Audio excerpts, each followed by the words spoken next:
Hello दोस्तों, कहानी की शुरुआत एक बाप और बेटी से होती है। ये आदमी एक पुलिस वाला है जो अपनी बेटी को एक कहानी सुना रहा है। कैसे लोग अक्सर प्यार पाने के लिए मर्डर्स भी कर देते हैं। डिटेक्टिव का नाम है लियो और इसकी बेटी का नाम है किया।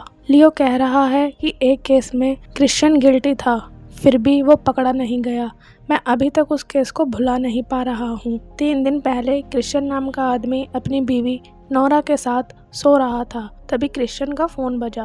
दोनों मियाँ बीवी की आंख खुल गई जब नोरा ने अपने पति से पूछा कि किसका मैसेज है, तो आदमी ने उसे दिखाया नहीं। और जब नोरा ने फ़ोन छीनने की कोशिश करी, क्रिश्चियन ने फ़ोन दीवार पर देके मारा। फ़ोन टूट गया। क्रिश्चियन कंस्ट्रक्शन कंपनी का को-फाउंडर है। वो अपने दोस्त पीटर के साथ मिलकर एक बड़ी सी बिल्डिंग बना रहा है। नोरा एक अच्छी वॉलनिस्ट है, पर जब उसका बेटा हुआ उसने अपना करियर बेटे को पालने के लिए छोड़ दिया। नोरा का बेटा जोहान थोड़ा बीमार रहता है, इसलिए नोरा ने आज तक कभी नौकरी दोबारा नहीं की। सुबह को क्रिश्चियन रात वाली बात के लिए नोरा से माफ़ी मांगता है और कहता है अब सब ठीक है, इतना मत सोचो। नोरा अपने बेटे को स्कूल छोड़ने गई और क्रिश्चियन भी कंस्ट्रक्शन साइट पर आ गया।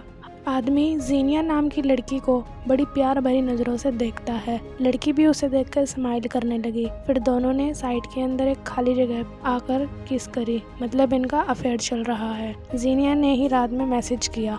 उसने क्रिश्चियन से नोरा और उसके बीच किसी एक को चुनने के लिए कहा। क्रिश्चियन कहने लगा, मैं तुमसे बहुत प्यार करता हूँ, पर मेरा बेटा अभी ठीक होने लगा है। मैं अच्छा बाप बनना चाहता हूँ और मैं अपनी बीवी को डाइवोर्स नहीं दे सकता। जीनिया गुस्सा होकर चली गई। नोरा ने घर पे अपने पति के बारे में छानबीन करनी शुरू करी। कॉल पर नोरा सिम कार्ड कंपनी से बात करके पूछती है क्या उसे क्रिश्चियन के टूटे फ़ोन के मैसेजेस मिल सकते हैं, पर कंपनी ने मना कर दिया क्योंकि ये रूल्स के खिलाफ है। फिर उसे क्रिश्चियन की फेसबुक से पता चला कि जीनिया के साथ कुछ ज़्यादा ही अच्छी फ़ोटोज़ डाल रहा है। अब नोरा का शक और गहरा हो गया। क्रिश्चियन घर आया तो नोरा ने थोड़ा रोमांस उसके साथ किया ताकि वो देख सके क्रिश्चियन को उसमें अभी भी इंटरेस्ट है भी या नहीं। दोनों शाम को तैयार होकर क्रिश्चियन की ऑफिस पार्टी में आ गए। क्रिश्चियन ने जीनिया की भारी शब्दों में बहुत ज़्यादा तारीफ करी। वो अच्छी वर्कर है, मन लगाकर काम करती है। नोरा जलकर राख होने लगी। थोड़ी देर में नोरा ने जीनिया को क्रिश्चियन के साथ ऊपर जाते हुए देखा। नोरा भी उनके पीछे पीछे जाने लग गई। यह नोरा की आंखें खुली रह गईं। दोनों कैबिन में रोमांस कर रहे थे और हद तो तब हो गई जब जीनिया नोरा को देखकर हंसने लगी। उसने नोरा को देख लिया था, पर क्रिश्चियन अपने में बिजी था। उसने कुछ नहीं देखा, न उसे पता चला कि उसकी बीवी ने उसे देख लिया है। दोनों मियाँ बीवी शांति से घर आ गए। अगली सुबह क्रिश्चियन ने अपनी बीवी को सच बताने की हिम्मत करी और बोल दिया कि अब मैं ये शादी नहीं रखना चाहता। नोरा गुस्से में फूट पड़ी। उसने भी बता दिया कि जो कुछ रात हुआ उसने सब कुछ देख लिया था। दोनों लड़ने लग गए। नोरा अपने पति को ताना मारती है, उसने अपने करियर के 20 साल जोहान को पालने के लिए बर्बाद कर दिए। इस फैमिली को साथ रखने के लिए मैंने क्या क्या नहीं किया। अगर दोनों का डाइवोर्स होता है तो नोरा के पास कुछ नहीं बचेगा। नोरा ने क्रिश्चियन को धमकी दी कि अगर उसने डाइवोर्स दिया तो वो पुलिस में उसकी कंप्लेन कर देगी। कैसे क्रिश्चियन बिजनेस फ्रॉड करके आज इस मुकाम पर पहुंचा है। उसे फ्रॉड करके बहुत प्रॉफिट हुआ, ये बात किसी को नहीं पता। अब क्रिश्चियन थोड़ा डर गया। उसने नोरा को कुछ पैसे देने की बात कही, पर नोरा कहने लगी मुझे पैसे नहीं चाहिए, जो वादा किया था उसे निभाओ। मेरे बेटे और मेरे साथ तुम्हें रहना ही पड़ेगा, मैं तुम्हें डाइवोर्स नहीं दूंगी। क्रिश्चियन ने कुछ प्लान किया। वो नोरा की दोस्त कैसेंड्रा से मिलने आया। उसे नहीं पता था नोरा उसका पीछा कर रही है। क्रिश्चियन कैसेंड्रा को सब बताता है कि उसे नोरा से डाइवोर्स चाहिए, पर नोरा इसके लिए रेडी नहीं है। कैसेंड्रा बोली उससे बचकर रहना। जब हम जवान थे नोरा का बॉयफ्रेंड था, उसका नाम माइक था, जो पहाड़ी से गिरकर मर गया। अफवाह थी उसे नोरा ने ही मारा है, क्योंकि नोरा को कहीं से पता चल गया था कि माइक उससे ब्रेकअप करने वाला है। और क्राइम सीन पर किसी ने खुद नोरा को माइक को धक्का देते हुए भी देखा था। क्रिश्चियन ने नोरा को ब्लैकमेल करने का प्लान बनाया। वो उसी जगह आ गया जहाँ से माइक गिरा था। फिर उसने एक सोनिया नाम की लड़की को फ़ोन किया। वो माइक की दोस्त थी। जब वो सब जंगल में गए थे माइक पूरा टाइम सोनिया के साथ ही था, और जब वो स्मोकिंग के लिए दूर गया तब उसकी बहुत तेज चिल्लाने की आवाज़ आई। सब आए तब तक माइक नीचे गिरकर मर चुका था। कैसेंड्रा खुद थी जिसने माइक के साथ नोरा को देखा। क्रिश्चियन कॉल पर बात करने में बिजी था। पीछे से नोरा उसे खून भरी नज़रों से देखने लगी। बैक टू डिटेक्टिव लियो। जब लियो की बेटी ने पूछा अच्छा तो माइक के केस में कोई सबूत नहीं मिला। लियो बोला, हमने बहुत छानबीन करी, पर नोरा की वॉयलिन टीचर ने बताया कि नोरा सारा टाइम मेरे साथ ही वॉयलिन क्लास में वॉयलिन बजा रही थी। क्रिश्चियन घर आ गया। उसने नोरा से बात करना चाहा, पर नोरा ने क्रिश्चियन को जाने के लिए कहा। फिर आदमी ने नोरा को धमकाने की कोशिश करी कि कैसे तुम्हारे खिलाफ शहर में अफवाह है, तुमने माइक को मारा। नोरा कहने लगी, ठीक है, जाओ कर दो पुलिस कंप्लेन, मैं भी तुम्हारे खिलाफ कंप्लेन कर दूंगी। पर नोरा के खिलाफ कोई सबूत नहीं थे, इसलिए वो ऐसा कह रही है। नोरा पुलिस में क्रिश्चियन की रिपोर्ट बस एक शर्त पर नहीं कराएगी, अगर वो जीनिया को छोड़ दे और अपनी फैमिली पर ध्यान दे। नोरा ने क्रिश्चियन के फ़ोन से जीनिया को कॉल लगाकर क्रिश्चियन से ब्रेकअप करने को कहा, पर आदमी ने फ़ोन काट दिया। गुस्से में नोरा ने क्रिश्चियन को घर से बाहर निकाल दिया और कहने लगी, ये घर मेरा और मेरे बेटे का है। दोस्तों, इंसान तभी गलत रास्ते चुनता है जब उसके पास कोई दूसरा रास्ता नहीं होता। क्रिश्चियन ने भी यही किया। क्रिश्चियन ऑफिस आकर अपनी कार कंपनी की दूसरी कार से बदल कर ले गया। यहाँ नोरा अपने डेली रूटीन के लिए रनिंग पर आ गई। वो शांत रोड पर रोज रनिंग करती थी। क्रिश्चियन झाड़ियों में छुप गया और जैसे ही नोरा उसके सामने से निकली, आदमी ने गाड़ी निकालकर फुल स्पीड में कर ली और गाड़ी नोरा पर चढ़ा दी। जब क्रिश्चियन ने देखा नोरा अभी भी जिंदा है, उसने बड़ी बेरहमी से वैन फिर लड़की पर चढ़ा दी और उसे मार दिया। क्रिश्चियन चुपचाप ऑफिस आ गया। उसने सबके सामने ऐसे नाटक किया जैसे वो काफी देर से यहीं पर काम कर रहा है। घर आकर क्रिश्चियन अपने बेटे से बचने के लिए सीधा बाथरूम में जाकर नहाने लगा। उसे नोरा को मारने का काफी गिल्ट भी था। इसके बाद उसने 2 पैक मार के गम भुलाने की कोशिश करी, पर क्रिश्चियन ने जब नोरा को अपने सामने देखा, वो हिल गया। नोरा बड़ी आराम से पूछती है, तो क्या फैसला लिया, छोड़ रहे हो ना जीनिया को? उसने ये भी बताया कि आज नए रास्ते पे रनिंग करके मुझे बड़ा मजा आया। क्रिश्चियन सदमे में चला गया। मतलब जिस बंदी पर क्रिश्चियन ने कार चढ़ाई वो बंदी नोरा नहीं, कोई और थी। रात को नोरा ने फिर से अपने पति से पूछा, अब हम सब साथ रहेंगे ना? ना चाहते हुए भी क्रिश्चियन ने हामी भर दी।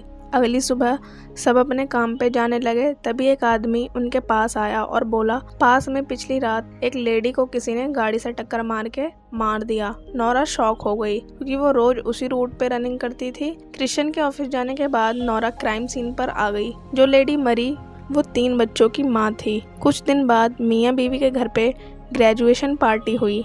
पार्टी में पुलिस भी आई। पुलिस ने दोनों से काफ़ी सवाल जवाब किए, पर उन्होंने कहा उस रात उन्होंने कुछ नहीं देखा। क्रिश्चियन बोला, मैं तो ऑफिस में था, मैंने कुछ नहीं देखा। डिटेक्टिव चले गए। तभी टकले के फ़ोन पे जीनिया का मैसेज आया, पर वो लड़की के रिप्लाई नहीं दे रहा था। पार्टी में भी क्रिश्चियन बड़ा अनकंफर्टेबल फील करने लगा। पार्टी के बाद क्रिश्चियन क्राइम सीन पर गया। वहाँ लेडी के बच्चों ने कुछ पोस्टर लिखकर रखे हुए थे, उनकी माँ जन्नत में होंगी।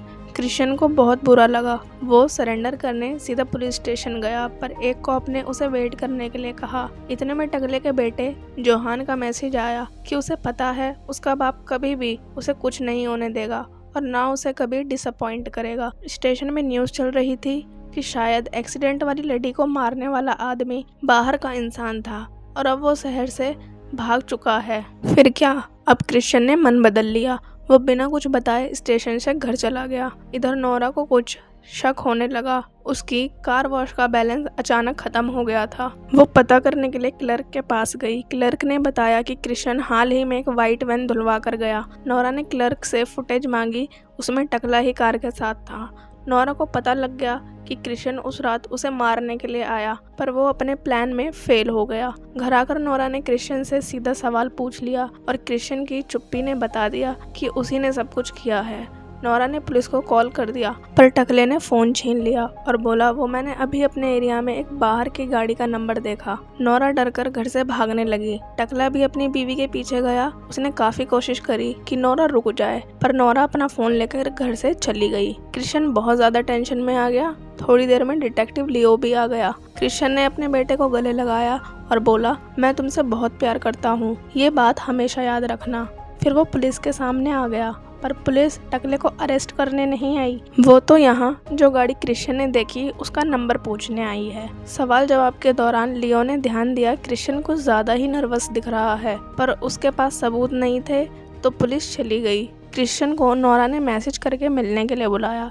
शाम को दोनों एक होटल में डिनर के लिए मिले। नोरा कहने लगी वो चाह कर भी टकले की रिपोर्ट नहीं करा सकती। क्रिश्चियन जेल चला गया तो उनके बेटे जोहान की जिंदगी खराब हो जाएगी। पर अब उसे अपने पति पे भरोसा नहीं रहा। नोरा बोली, मैं तुम पे तभी भरोसा कर पाऊंगी जब तुम अपनी दूसरी बंदी को जान से मार दोगे, क्योंकि जब तक वो जिंदा रहेगी हमारा रिश्ता खतरे में रहेगा। नोरा ने ये भी कहा कि ये सब करने के लिए तुम्हें बस हिम्मत जुटानी है, जैसे मैंने जुटाई जब मैंने माइक को मारा। इस पॉइंट पे नोरा ने मान लिया कि जो अफवाहें उसके बारे में हैं सब सच हैं। जब सब जंगल में गए तब नोरा ने माइक को कैसेंड्रा के साथ रोमांस करते हुए देख लिया था। माइक कैसेंड्रा को पसंद करने लगा था, इसलिए जब माइक सुट्टा फूकने पहाड़ी पे आया, नोरा ने उसे धक्का दे दिया और माइक मर गया। इसके बाद नोरा भागकर स्कूल आ गई। उसने कमरे में रिकॉर्ड वायलेंट ट्यून फोन पर बजा रखी थी और जब मेमोरी कमरे में नोरा को देखने आई तब तक नोरा आकर वायलिन बजाने लगी।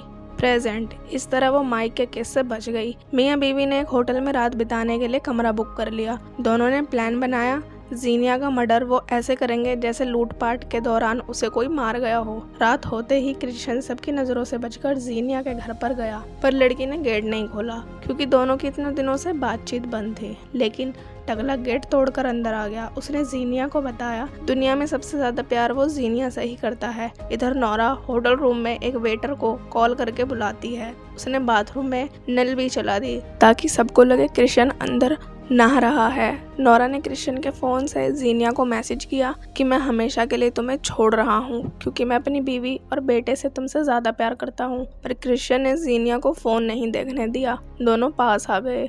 नोरा के पास वेटर आ गया। जब वेटर ने पूछा आपके पति खाने में क्या लेंगे, नोरा अंदर गई। उसने वॉइस रिकॉर्डिंग में पहले से ही क्रिश्चियन की आवाज रिकॉर्ड कर रखी थी। इस तरह वेटर को लगा क्रिश्चियन बाथरूम में ही है। यहाँ क्रिश्चियन लड़की को मारने तो आया था पर उसने लड़की को मारा नहीं, बल्कि दोनों ने खूब रोमांस किया। आधी रात को जीनिया बाथरूम गई। वो मुंह धोने लगी। उसने देखा खिड़की खुली हुई है। उसके पीछे नोरा थी। नोरा ने जीनिया को चाकू मार दिया। जब क्रिश्चियन बाथरूम में जीनिया को ढूंढने आया, वहाँ नोरा जीनिया की बॉडी के साथ थी। कुछ दिन बाद पड़ोसियों ने जीनिया की मिसिंग कंप्लेन करी तो पुलिस लड़की के घर आई। घर से सारा इलेक्ट्रॉनिक डिवाइस गायब था। सबको लगा चोरी का मामला है, पर पुलिस को जीनिया की बॉडी घर में नहीं मिली। घर में किसी भी चीज पे किसी चीज का कोई निशान नहीं था। लियो अपनी बेटी को बताता है आखिरी बार जीनिया को क्रिश्चियन ने मैसेज करके अपना अफेयर खत्म कर दिया था। पुलिस कपल के पास पूछताछ के लिए भी गई, लेकिन दोनों के खिलाफ कोई सबूत नहीं था, न गवाह था। स्टिल लियो को कुछ गड़बड़ लग रही थी तो उसने घर के चारों ओर कुत्ते टीम के साथ भेज दिए, शायद उन्हें कुछ मिल जाए। आज टकले और नोरा के घर पे पार्टी थी। दोनों पार्टी में मजे कर रहे थे। तभी क्रिश्चियन बड़े डर में जल्दी से बॉन फायर की तरफ जाने लगा। पति पत्नी ने बॉन फायर लेके बीचों बीच लगाया था। कुत्ते भी सीन पर पहुंच गए। वो बहुत तेज तेज भौंकने लगे। टकले ने जल्दी से पेट्रोल छिड़क कर आग लगाना शुरू किया, पर डर के मारे उससे माचिस नहीं जली। लियो उसकी तरफ बड़ी अजीब नजरों से देख रहा था। क्रिश्चियन के पास 2 तिल्ली बची थी, पर टकले की किस्मत अच्छी कि आग जल गई। फिर कुत्ते ने भौंकना बंद कर दिया। पुलिस टीम वहां से चली गई। एक औरत दूरबीन से बॉन फायर देखने लगी तो क्रिश्चियन ने उससे दूरबीन ले लिया कि मुझे भी देखना है आग दूर से कैसी लगती है। बॉन फायर के अंदर मियाँ बीवी ने जीनिया की बॉडी को रखकर जला दिया था और इस तरह न उन्होंने कोई सबूत छोड़ा और न ही जीनिया की बॉडी। कुछ दिन बाद नोरा अपना घर बेचकर अपनी फैमिली के साथ कहीं और शिफ्ट हो गई। क्रिश्चियन एक दिन लेक के पास बैग लेकर आया। लियो अपनी बेटी से कहने लगा भले ही क्रिश्चियन के खिलाफ सबूत न मिला हो, पर मुझे लगता है वही सबके पीछे था। आखिर में क्रिश्चियन ने जीनिया की हड्डियां लेक में फेंक दी और इसी के साथ ये कहानी यहाँ पर ख़त्म हो गई। बाय बाय दोस्तों।